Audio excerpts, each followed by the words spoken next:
Hello everyone, welcome back to Baldur's Gate 3 5th edition. Last time we continued through the outward camp, came through the front doors to be ambushed by a bunch of goblins that we had not previously found on our entrance through alternate entrances. Having then retreated from that ambush, we came through the upper gangways, made our way through, had a very big fight with this second ogre, whose body is not currently spawning out here. We did that fairly swiftly, 4 versus 1, and then we found a book. That book being... who found the book? It was most recent, latest. This one. The Priestess's Journal. Interlocking circles will bring full moons to match the stars, while casting darkness where it belongs at the bottom. The chasm to the Underdark will stay sealed. I confess the design is not foolproof. So, we've found this thing down here. These 4 plates can be moved, presumably to rotate the various symbols of full moons and half moons. But before we even began playing with this, Astarion found a locked lever here, and using his roguish ways, picked that lock, revealing this hidden doorway. So, I'm still going to see if we can't figure this out, because A, it's all in good fun, and B, it might be that that opens the door, but this removes... this disarms several traps that are ahead, or some other combination of threats. So, we have 1 lit disc. I presume these rotate things by 90 degrees, and they carry the symbols with them. So, let's get our book back up. Interlocking circles will bring the full moons to match the stars, while casting darkness where it belongs at the bottom. So, full moons to match the stars. This one here has stars on it. So I presume we want full moons on this one.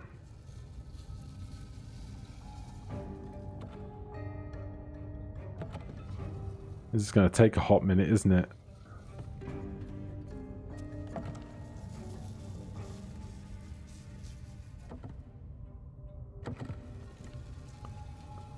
So we've got full moons at the top. Now, what else did it say? Thus, the interlocking circles will bring full moons to match the stars, while casting darkness where it belongs at the bottom. Okay, so interlocking circles. So it might be the center ones need to be the full moons. That could be it. Tell you what I'm going to do. Let's do the smart thing. We're playing as Shadowheart at the moment, but we can just bring this book down to the hotbar and open it from there. Interlocking circles will bring the full moons to match the stars, while casting darkness where it belongs at the bottom. The chasm to the Underdark will stay sealed. I confess the design is not foolproof, but I've had to sacrifice complexity for material resilience. I've always wondered why Celine took me from the Hall of Wonders to serve at this temple as a priestess. There was one thing I haven't done that I think I should do, and so upstairs was Priestess Gut, and we killed Priestess Gut along with a couple of the others, but I can't remember if we tried Speak with Dead with Priestess Gut as we were doing our walkthrough. So let's jump cut upstairs and do that very quickly, see if we can't learn anything extra before we ponder over this anymore. So, back up at the main entranceway, if we cast Speak with Dead on True Soul Gut, High Priestess.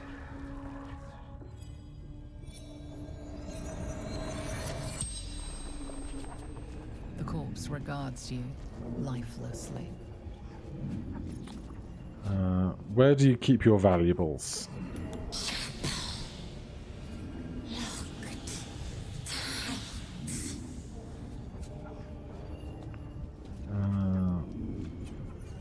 What was your purpose here?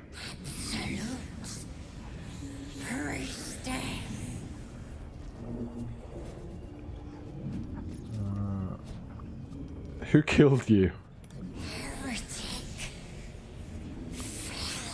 Kind words. And who is the Absolute?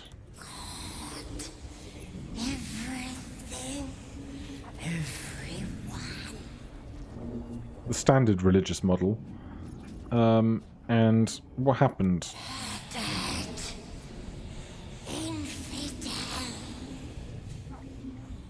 The spell's power wanes. You can ask no more questions. Okay. Didn't really learn too much of value there. No notes or anything on their person. I did notice as we were doing our various walkthroughs of this place, if I can get the camera to play ball with me, there were several markings on walls and such. I can't get the camera to move too far away from my heroes. But things like this on the ground. Let's see if we can find one over here. Yeah, like this one. But I don't think that's gonna relate directly to the puzzle downstairs. So let's hop back down there and see if we can't figure this out for ourselves. Back downstairs. I don't know if this symbol is going to mean anything in relation to the puzzle relating to stars or some such. I assume not, but we'll find out in a minute. So we have one beam of light. I'm assuming that we cannot change where that beam of light hits these. So I guess maybe this is up and this is down. Interlocking circles will bring the full moons, while casting darkness where it belongs at the bottom. So if this is darkness, I think we need these two at the bottom to be fully black circles, and the full moons in the inner 4 circles. So I won't make you watch me do all those rotations, but I'll work towards that and bring you back when I get there. Right, I'm not sure, but this could be it. Darkness at the bottom, 4 full moons in the center, but nothing seems to have happened. Interlocking circles will bring the full moons to match the stars, while casting darkness where it belongs at the bottom.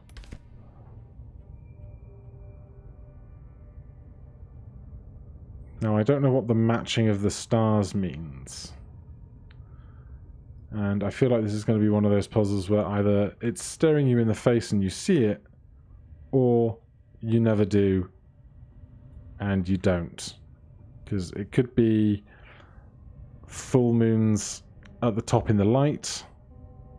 It could be a matching rotation. I'm really not sure, and I'm sure there's hundreds of you at home. I say hundreds, like, these videos get like 25 views, and I'm really grateful. But most of you who have done this puzzle before will be going, the answer is this. The interlocking circles will bring the full moons to match the stars. This one has stars. None of the others do. But there are 7 stars.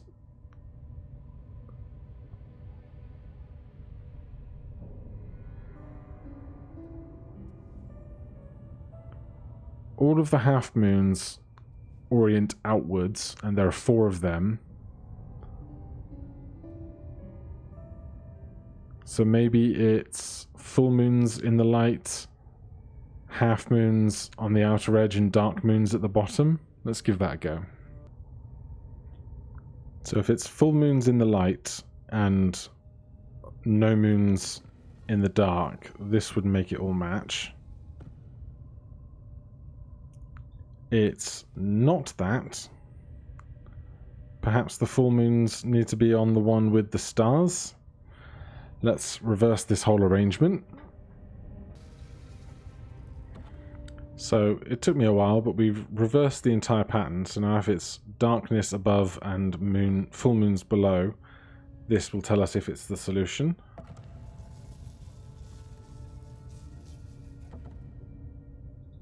Ah, this goes very far down. We'll have to go in to see the bottom. Yes. Good. I'm glad I got that on just about the third try. And I presume that didn't go anywhere else for any clues. It was simply the second solution to the puzzle we had found, because we used the hard lock first. But now we can make our way through with a full party, please. And who knows how far down this goes. I've only seen this tiny bit of staircase so far, so let's get the gang together. Somebody with dark vision, please lead the way. Logbook of Sendings. Marked as reference material for the temple archive, this logbook contains transcripts of magical sendings from the temple to the depths below. This record seems to be an exchange dating from near the temple's foundation. Jarrus, enough foolishness. A new temple with settlers to guide, and you'd rather scribble it in dark below? We're circles of saloon, act like it. M. Morna, the lady lights the way. That is this underdark but a path. What is this underdark but a path her light hasn't touched yet? We can debate theology in the new chapel. J. New chapel. Those materials were meant for the temple proper, not your playground down there. What am I to tell the House of the Moon? M. And to them, tell them to start packing. There are caverns down here to dwarf the inner cathedral. The build is almost done, so we go deeper. Enough, Initiate. The Underdark is no place for games. Those are novices with you, not Silver Stars. Return immediately. Initiate, don't ignore me. I know you took ample components for sending. Respond. Respond. Fortified what we can, but wards won't last. Seal the tunnel and do not follow. You were right. This place belongs to them. Jarrus, hold fast. Whatever it is, I'm sending reinforcements. Just hold on. No. No more death. Ordered novices to collapse tunnel. You'll be proud of them. Forgive me. We only meant to spread her light. Jarrus, High Initiate in the Lady's Light. Well, clearly somebody thought they were gonna spread the good word of their god down into the Underdark, and then somebody else thought different of it. And I'm guessing this is going to be a new loading zone. So, as precaution, everybody stealth, please. And let's see what's further down. Now, we had a glimpse of the Underdark previously. 2, in fact. Oh my, this is a temple, isn't it? The Blood Moon Gem. Sure. Wooden barrel. Oil barrel. Alright. The soft-footed rogue. To do the walking, please. Locked iron gates. Do we have keys for this? We do not. Do we see anything important through it? Oil barrow. Oil barrel. More graffiti. A gilded chest. Alright, let's give this a pop.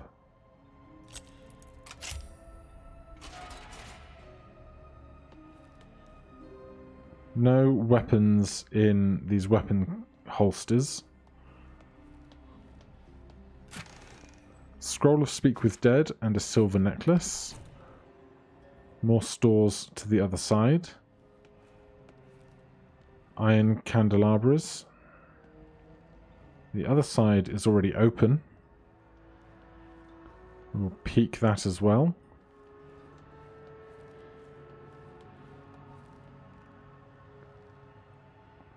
Can see somebody down there. Petrified drow. Oh boy, I do love petrified things. We do... Oh look, more water as well. That's excellent. We do still have basilisk oil, should one of us become petrified and we need to heal them. To recover them from that state. But for now... Doesn't seem to be any immediate threat up here. This obviously looks interesting. A deep burgundy colour. This stone seems to trap all light. Helmets, swords, boots. Just going to keep gently, quietly poking around for a moment. A waypoint has been discovered. So we are able to get back to camp to rest if things all go terribly wrong. Nothing here. Do we have a way to get up there, or is it going to be a jump job? Too high.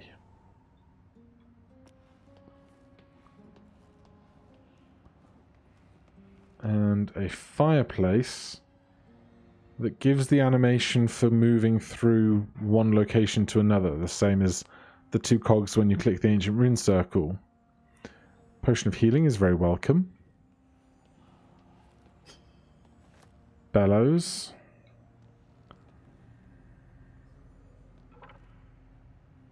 What is that? It doesn't tell me. Just a helmet on a guard's thing, I guess. I'd like what's up here, because there's several chests and whatnot. But I guess we're going to need a jump spell to get Astarion up there. We can't stand on this table for leverage either.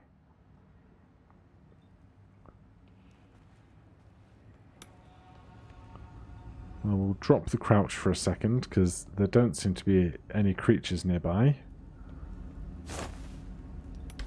These don't appear to be offerings. Oh. That's very interesting, and doesn't look remotely like it could be heavily trapped or some such. Struth.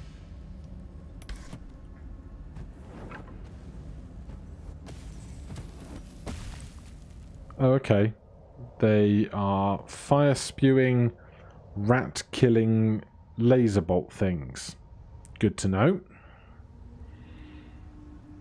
A helmet. Protects against critical hits. Somebody might have use for that. Scroll of Guiding Bolt. We'll pick that up for Shadowheart's use later. Various weapons that we are unable to benefit from. And at this stage, I'm not going to start picking up all the really heavy stuff I find. Because who knows what other loot there is to be found along the way. But oh boy, this cavern is huge. And probably very deadly.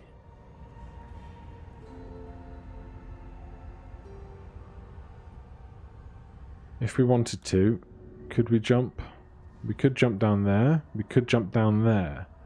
You'd probably want a feather fall spell for it, but you could do it. Oh, interesting.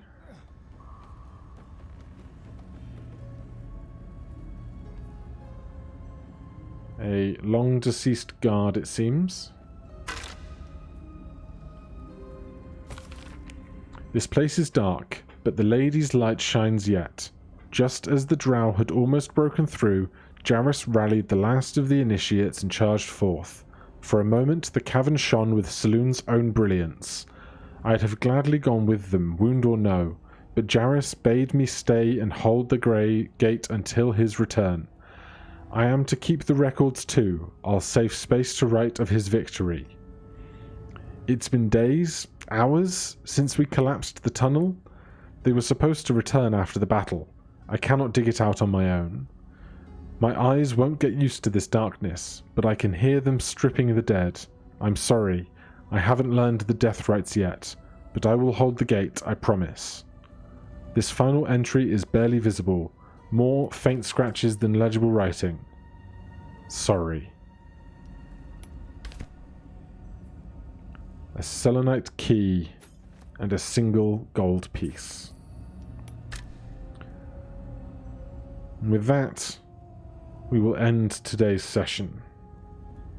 Join me tomorrow, where we try and make sense of this strange, unknown world, where we will try and not only find whatever it is we might be looking for, but to simply survive. Thank you ever so much for watching. I'll see you in the next one. Cheers.